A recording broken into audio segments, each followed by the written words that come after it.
answer to every question is, it depends. Every judgment, every decision must be put in context. Motive is sometimes as important as results. The same action, stealing a loaf of bread, for example, may be labeled common theft or heroism, depending on the situation.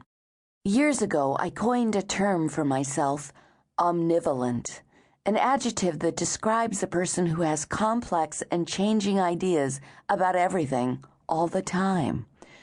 As my daughter Sarah said, I can have mixed feelings about a paperclip.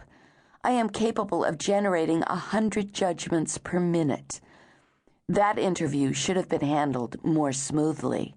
Those flowers are not properly arranged, or I should be editing my manuscript instead of watching that kestrel.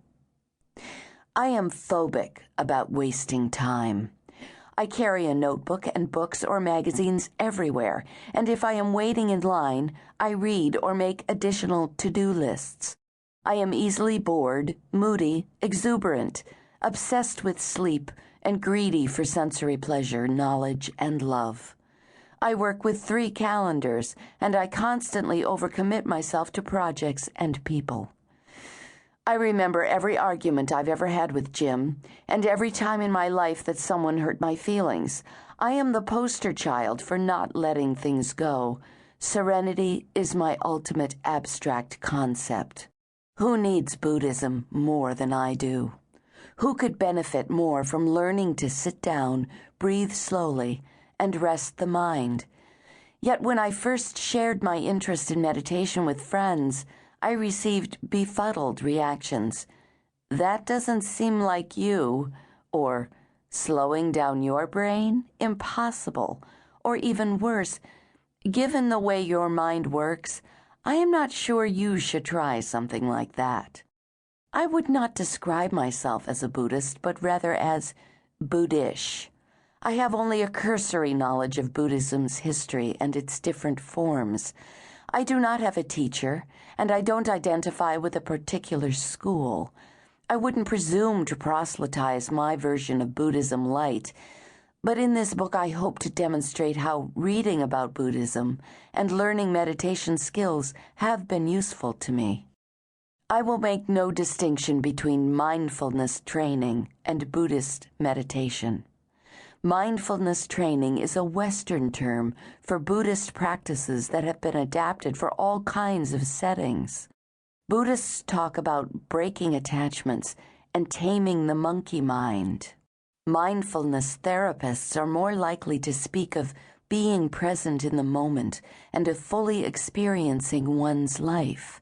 However, they embrace similar skills: calming down, practicing patience and self-discipline, facing life honestly, tolerating distress and discomfort, suspending judgment of self and others, and opening to joy. The goals are similar as well: inner peace, self-acceptance, and a sense of connection with all life. Until I started meditating in my 50s, I had never, not even for 10 seconds, done nothing. I have rushed through much of my life as if I were late for an appointment. I have spent decades ruminating about the past and the future while skipping over the present moment. Even now, when I meditate, I'm tempted to set the timer on 29 minutes instead of 30. One of the most comforting aspects of my study of Buddhism has been learning that others also have a great deal of trouble controlling their minds during meditation. I have encountered many people who also believe they are the worst Buddhists in the world and that their brains are uniquely busy. Often they think, as I did, that their genetics and history have left them especially cursed. Just as I want to be free and happy of suffering, so, it turns out, does everyone else. This simple notion has helped me accept my own foibles and feel compassion for those of others. I was first attracted to Buddhism not as a religion, but as a way to calm down.